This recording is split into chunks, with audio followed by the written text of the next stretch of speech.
오늘도 말씀 주십사고 기도하겠습니다. 창세기 26장 23절부터 25절을 가지고 말씀드리겠습니다. 23절에 이삭은 거기에서 브엘세바로 갔다고 했습니다. 이삭은 또 옮겨갔습니다. 짐승들이 먹을 풀이 있는 곳으로 옮겨갔습니다. 이삭은 계속 떠돌아다니면서 생활했습니다. 24절에 그날 밤에 주님께서 그에게 나타나셔서 말씀하셨다고 했습니다. 브엘세바에 간 날 밤에 하나님께서 나타나셔서 말씀하셨습니다. 생활의 변화가 왔을 때에 하나님께서 말씀하셨습니다. 하나님께서 말씀하시는 것이 복입니다. 하나님께서 말씀하시고 하나님의 말씀을 들어야 합니다. 하나님과 원만한 관계를 맺고 있는 사람은 하나님께서 하시는 말씀을 듣습니다. 24절에 내가 너와 함께 있으니 두려워하지 말아라고 했습니다. 하나님은 이삭에게 하나님께서 함께 하시니 두려워하지 말라고 하십니다. 두려워하는 자는 하나님께서 함께 하심을 믿지 않는 자입니다. 하나님께서 함께 하심을 믿으면 담대할 수 있습니다. 우리는 무슨 일에 두려워하지 말아야 합니까? 병에 걸릴까 질병 때문에 두려워하지 말아야 합니다. 다른 사람을 두려워할 수 있습니다. 사람이 해치기 때문입니다. 어떤 단체나 조직을 두려워할 수 있습니다. 북한 같은 나라는 두려운 나라입니다. 과거에 전쟁을 일으켰던 나라이고 앞으로도 그러할 수 있는 나라입니다. 그런 나라와 인접해 있고 동포이기 때문에 우리가 두려워할 수 있습니다. 러시아나 미국도 두려운 나라입니다. 강대국이고 지금 시리아는 그 두 나라로 인해서 끊임없는 싸움을 하고 있습니다. 두 나라가 강대국이 잘 타협을 해서 전쟁을 그치게 해야 합니다. 공연한 두려움도 있습니다. 왠지 두려운 것도 대단한 고통입니다. 이유를 알지 못하고 두려워하기 때문에 마땅한 대책도 없습니다. 이삭은 브엘세바로 이사를 오고서 두려워하는 마음이 있었던 것 같습니다. 큰일을 앞두고 두려워하는 마음이 있습니다. 그래서 하나님은 두려워하지 말라고 하셨습니다. 우리도 두려워하고 있습니까? 하나님께서 하시는 두려워하지 말라는 말씀을 듣고 담대하시기 바랍니다. 24절에 나는 너의 아버지 아브라함을 보살펴준 하나님이다 라고 했습니다.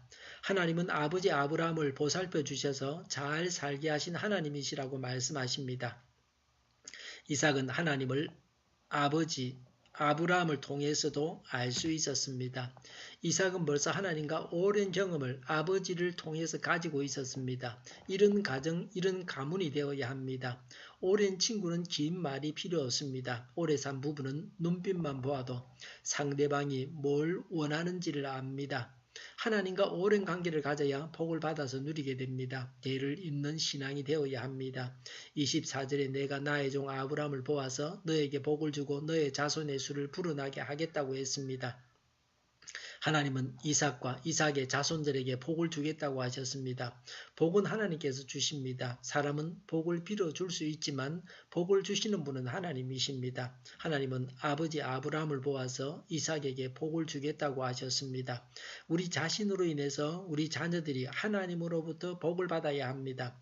부모로 인해서 복을 받는 자녀들이 되게 해야 합니다. 하나님은 아브라함을 두고 나의 종이라고 했습니다. 이 단어 속에 하나님으로부터 복을 받게 하는 비결이 들어 있습니다. 우리가 하나님의 종이 되면 우리 자손까지 복을 받습니다. 오늘 하나님의 종으로서 어떻게 살아가야 합니까? 하나님께서 직접 나타나서 말씀하실 때는 복을 주십니다. 징벌하실 때는 다른 사람을 통해서 말씀하십니다. 이집트의 바로에게는 모세가 하나님의 말씀을 듣고 전했습니다.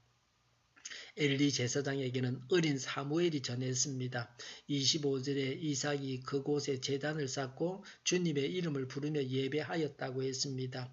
이삭은 하나님께 예배를 드렸습니다. 하나님께서 말씀하시고 복을 주실 때에 하나님을 예배해야 합니다. 잘 될 때 자신을 높이지 말고 하나님을 예배해야 합니다. 하나님을 믿는 사람, 하나님과 바른 관계를 맺고 하나님께서 주시는 복을 받는 자는 예배를 드립니다. 우리가 하나님을 예배하는 신앙인이 되어야 합니다. 예배가 즐거우면 신앙이 좋은 것입니다. 예배드리기 싫으면 영적으로 병이 든 것입니다. 믿음이 없는 사람의 특징은 예배가 괴롭습니다. 할 수 있는 대로 예배에 빠지려고 합니다. 지각이나 조퇴라도 하려고 합니다. 예배 드리는 것이 즐겁지 않아서 그렇게 합니다. 예배만 즐거운 것이 아니라 생활까지 하나님께서 받으실 만한 예배가 되어야 합니다. 그래야 성숙한 성도입니다. 하나님께서 하시는 말씀을 듣고 하나님께서 주시는 복을 받아야 합니다. 하나님을 예배해야 합니다. 기도하겠습니다. 하나님께서 하시는 말씀을 듣고 하나님께서 주시는 복을 받고 하나님을 예배하게 하여 주시옵소서. 오늘도 드려지는 모든 예배를 주장하시고 하나님 홀로 영광을 받으시옵소서. 교회로 향하는 발걸음을 주장하시고 악한 것이 틈타지 못하게 하여 주시옵소서. 우리 동일교회가 만구는 집하게 하여 주시옵소서. 예수 이름을 명하노니 모든 병만은 물러가고 몸의 모든 부분들은 온전하게 될지어다. 신유의 기적을 베푸셔서 지금도 저희의 질병을 고쳐 주시옵소서.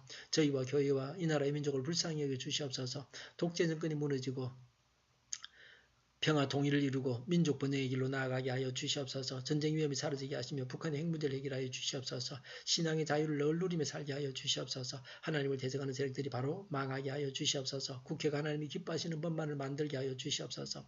반성경적인 모든 법과 내기들이 적시 철폐되게 하여 주시옵소서. 대통령이 통치를 잘하게 하시며 지진이 일어나지 않게 하시며 출산율이 올라가게 하여 주시옵소서.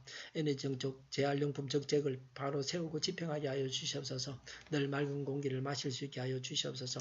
오늘도 성령님을 따라서 차고 넘치는 삶, 복된 삶을 살게 하여 주시옵소서.